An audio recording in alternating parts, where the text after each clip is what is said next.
औज़ुबिल्लाहि मिनश्शैतानिर्रजीम बिस्मिल्लाहिर्रहमानिर्रहीम इय्याका नअबुदु व इय्याका नस्तईन। मेरे दोस्तों, जी एक महीना अलीपुर के दोस्तों ने मुतफिका तौर पर बनाई है, मैं इन्हों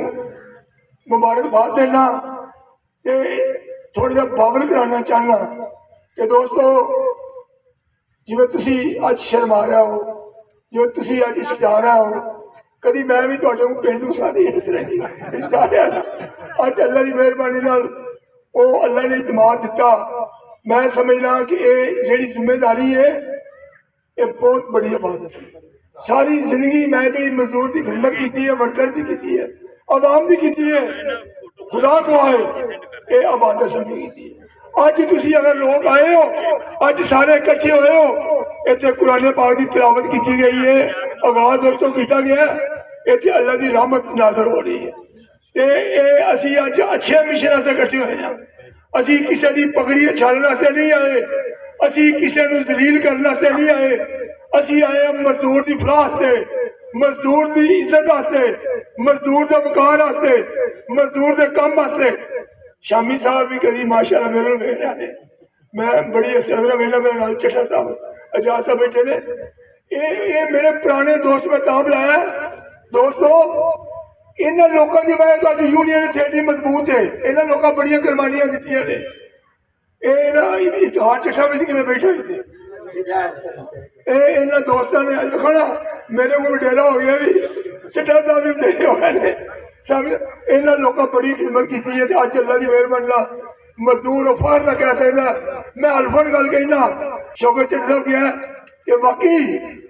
यकीन करो मैं आगाज किया तो कोई बंदा हार नहीं सी पवांदा चेयरमैन का। डरते इन्ने हैं डॉक्टर साहब असी तुहाडे नाल हां, पर हार नहीं पाना चेयरमैन का। फिर वो वक्त आया, अल्लाह ने वक्त लिया, साडी मेहनत, साडी काबश, साडी हिम्मत अल्लाह ताला ने इन्नी दी कि जिन्ने लोग जिन्हें डरते सन उन्हें एक चेयरमैन नहीं, एक जॉइंट सैकटरी से भी 2 लाख रुपया लाना पाया तो उन्हें इलेक्शन अपना जितया ला गए। इस वास्ते दोस्तों ये यूनियन जी है बड़ी मुकद्दस चीज़ है।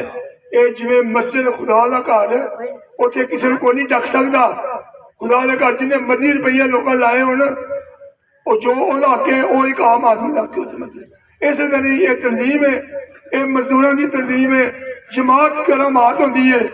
ये जिन्हें दोस्तों ने जदोजहद की है अपने बुजुर्गों को वेख के,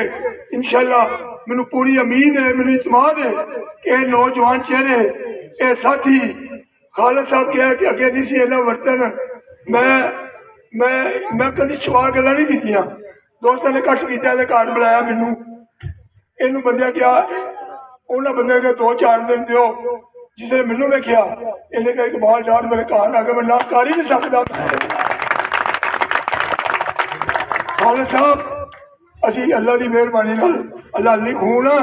पूरी ताबेदारी थोड़ी करांगे। जिन्होंने लोगों को गलतफहमी है या कि उन्हें दिमागी खमार है, आजाद चट्टा साहब शामी साहब दसो उन्होंने कि असी अल्लाह की मेहरबानी तली के समझ माने, किसी की जरूरत नहीं। इधर शामी साहब किसी की जरूरत नहीं मेरे वर्कर को नजायज तंग करे, मेरे नजायज वर्कर को परेशान करे। खुदा की कसम अगर किसी ने परेशान करने की कोशिश की थी मैं वो बुरा हाल करांगा। अलीपुर के एक मिसाल बना रहा। इकबाल डार साहब, आवाज नहीं आ रही पूरी। इकबाल डार साहब, इकबाल डार साहब, इकबाल डार साहब। मैं इस तो पुराने दोस्तों ने बुलाया, इन्हों की काबश इन्हों की मैं तो मेरे वास्ते होंदा तो मैं सफेद पग्गा बनाता इन वास्ते जिन्हें इन्होंने लोगों ने टाइम दिता। मैनू तकवीया देने वाले, ताकत देने वाले अल्लाह की करम नाल ये मेरे साथी ने,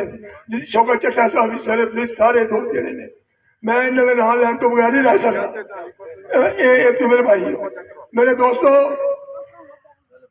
ये जी बाडी बनी है तो काम मेरे पूरा तामन करना।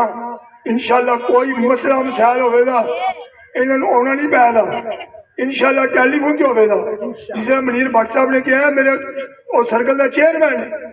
और दिन रात जिस वक्त फोन करो इंशाअल्लाह इतने वो जाले वो लोग बैठे ने। मैं ना लैन लगा तो फिर बहुत टाइम लगना है। ਰਾਣਾ ਸ਼ਕੂਰ ਸਾਹਿਬ ਤੋਂ ਲੈ ਕੇ ਗੋਂਦਲ ਸਾਹਿਬ ਤੋਂ ਲੈ ਕੇ ਅਹਿਮਦਨਗਰ ਦੇ ਸਲੀਮ ਸਾਹਿਬ ਰਾਣਾ ਸਲੀਮ ਦਾ ਖੜੋ ਇਹ ਰਾਣਾ ਸਲੀਮ ਨੇ ਕਿਹਾ ਅਹਿਮਦਨਗਰ और सब ले लिया इकबाल डाल दिया और इकबाल गल सुनो अज तो माशाल्लाह मौलवी सुंदर सूरत मैं मुबारकबाद देना बड़ा सोहना कड़ियल जवान सी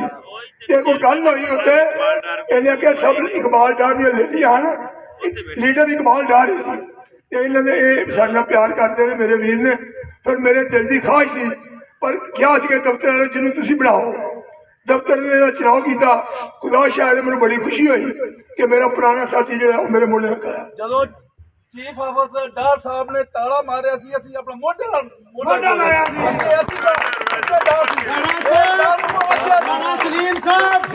राणा सलीम साहब डार साहब ने एक गल आखी सी कि असि अगे आ पिछे तुसी हो पहला साडे नाल होएगा फिर तुहाडे नाल आएगा ताला उदों असि नाल हो के मेरा बदल मार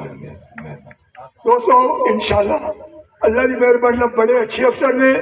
साढ़े चीफ डायरेक्टर साहब बहुत अच्छे ने एसी साहब भी नहायत अच्छे आदमी ने मैं उन्होंने गैर मौजूदगी कहा था कि साढ़े एसी साहब भी नहायत अच्छे आदमी ने मजदूर दोस्त ने एक्शन वजीराबाद जड़े ने वो भी तारक रसूल साहब वो भी प्यार करते हैं वर्करां नाल मैनू तो अफसर बड़ा चंगा लगता है खुदा की कसम मेरा दिल करता है जेड़ा मेरे वर्कर नाल प्यार करता है और मैं दो हथ नाल सलाम करा उसकी इज्जत और रिस्पेक्ट करा क्यों कि जिन्हें मेरे वर्करां की इज्जत करनी है मैं भी उसकी इज्जत करनी इस वास्ते इंशाल्लाह कलम छोड़ हड़ताल इंज इंशाल्लाह असी टेबल ते बैठ के हर चीज़ लवांगे जिवें मेरे सारे दोस्तों ने कहा कन खोल के सुन लो ये लैंडमैन का मैं आले लानिया कहना कि कम अज कम लैंडमैन का डेंजरस अलाउंस जोड़ा वो 30,000 रुपये होना चाहिए जिन्नी सख्त मेहनत करके काम करता है इस तरह लीडर जिस तरह सड़कों से फिर के काम कर रहा है इंशाल्लाह वह भी इन्होंने भी 6,000 मिल गया 6,000 उन्होंने इंशाल्लाह अल्लाह की मेहरबानी कम अज कम डबल करावागा मैं अल्लाह पाक की मेहरबानी इस तरह असिस्टेंट लैंडमैन का डबल करावागा और जिन्हें मेरे ड्राइवर तो लैके लैंड सुपरिटेंडेंट तक और ग्रिड स्टेशन ग्रिड के मुलाजम जड़े ने अता साहब मौलवी साहब आए सन और खड़े ने माशाल्लाह देखो इधर आओ जनाब अता साहब इधर आओ इन्होंने को मैं आया वहाँ पूरा ग्रिड कल ही सामने आया मैं कह रहा हूँ घाट शाट कोई माशाल्लाह बहादुर आदमी ने अल्लाह इन्होंने हिम्मत से दे ग्रिड वाले भी इन्होंने मैं जाती रही मैं सिमा दवा के मैं गया सा GS वाले ऐसे अवैध शाह साहब बैठे ओ मेरी गल सुन लो असिस्टेंट होवे भावे कमर्शियल असिस्टेंट होवे भावे वो हेड गए चाहे सुपरिटेंडेंट पट्टी साहब एक कैडर मेरी दिल दिल रही है इंशाल्लाह हर कैडर की तर्जमानी होगी कहने को कहेगा डार साहब साड़ी तर्जमानी नहीं होगी इंशाल्लाह हर कैडर की तर्जमानी होगी और मैं कहूँगा अपनी समझ याद रखो देखो अज तुहाडे लीडर नूं तुहाडे कैद नूं तुहाडे साथी नूं अलीपुर के दोस्तों ने कितनी इज्जत दी है मीडिया तो लैके नमान डार तो लैके सारी मीडिया टीम ने पूरी ने इन्नी रिस्पैक्ट इज्जत और दी है मैं उन्होंने तय दिल तो मशहूर हाँ उन्होंने अलीपुर सानू दाखिल होंदे सारी अपनी जड़ी इस्तकबाल जिस तरीके ने किया उन्होंने इस तुहाडे मुलाजमां नाल प्यार हमदर्दी है ये मुँह बोलदा सबूत है कि उन्होंने मेरी बड़े अच्छे तरीके वेलकम किया अगे मेरे अजीज ने डॉक्टर हसान साहब इन्होंने नाल दोस्त ने नवीद साहब इन्होंने सारे जिस प्यार मुहब्बत का इजहार किया मैं लफ्ज़ बयान नहीं कर सकता क्यों कि आप लीडर ने आप एसोसीएशन जी है वो प्रेजिडेंट ने इन्होंने साथियों का मैं तय दिल तो मशहूर हाँ ये मैं इस तो कह रहा शफीक साहब भी अगे डॉक्टर साहब भी बड़े प्यार ने किया जिन्हें दोस्तों किया मैं मुलाजमान कहा दोस्तों अलीपुर की मशहूर आवाम की दिलों इज्जत करो और इन्होंने कम करो और इन्होंने स्कूल वास्ते इन्होंने लाइट बंद हो जिस वक्त ये आन सरे फरिश्त अगे इन्होंने लग के काम करो ताकि ये साड़ी इज्जत करन दे ते साड़ी इज्जत बहाल हो साडा मकसद ये है कि अपने सारफ नूं अपने ਕੰਜ਼ੂਮਰ ਨੂੰ ਅਸੀਂ ਇੱਜ਼ਤ ਦਈਏ ਔਰ ਉਹਦੇ ਕੰਮ ਕਰੀਏ। ਦੋਸਤੋ ਮੈਂ ਫਿਰ ਪਹਿਲੇ ਕਿਹਾ ਕਿ ਮੈਂ ਸਰਫਰਾਜ਼ ਸਾਹਿਬ ਇਹਨਾਂ ਨੂੰ ਨਾਲ ਲੈ ਕੇ ਵਸੀਮ ਸਾਹਿਬ ਤੋਂ ਸਾਰਿਆਂ ਤੋਂ ਕਿਹਦਾ ਮੈਂ ਨਾਲ ਲਵਾਂ, ਪੂਰੇ ਜਿਹੜੇ ਦਫ਼ਤਰ ਦੇ ਦੋਸਤ ਆਏ ਹੋ ਸਭ ਦਾ ਮੈਂ ਤਹਿ ਦਿਲ ਤੋਂ ਮਸ਼ਕੂਰ ਹਾਂ।